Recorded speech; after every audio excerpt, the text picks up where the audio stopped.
Sebagai langkah pengendalian banjir jangka panjang, setiap kelurahan di Palembang harus memiliki satu kolam retensi. Sehingga pemerintah Kota Palembang akan melakukan pembangunan kolam retensi bertahap pada tahun 2025 dan 4 tahun ke depan.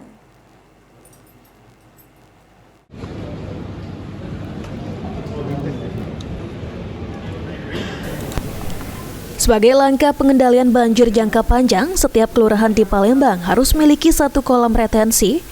Menurut Wali Kota Palembang Ratu Dewa, berdasarkan hasil survei Bapeda, idealnya satu kelurahan di Palembang memiliki satu kolam retensi. Namun, karena terkendala ketersediaan lahan dan anggaran, pembangunan kolam retensi baru tidak bisa dilakukan di 107 kelurahan yang ada. Tapi menurut Ratu Dewa, pemerintah Kota Palembang akan prioritaskan untuk kelurahan dengan tingkat kebutuhan yang mendesak. Untuk pembangunan kolam retensi akan dilakukan bertahap dalam tahun 2025 dan 4 tahun ke depan. Idealnya satu kelurahan satu kolam retensi, tetapi sekali lagi pertama kita akan berkaitan dengan masalah ketersediaan lahan. Yang kedua juga berkaitan dengan masalah penggunaan anggaran. Maka kantong-kantong tertentu tentunya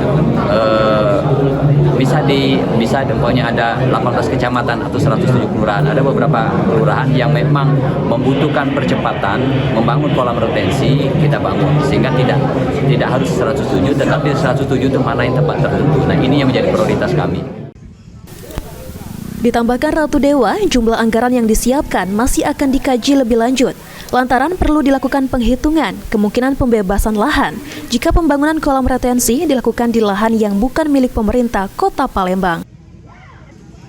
Sandi Pratama, PAL TV.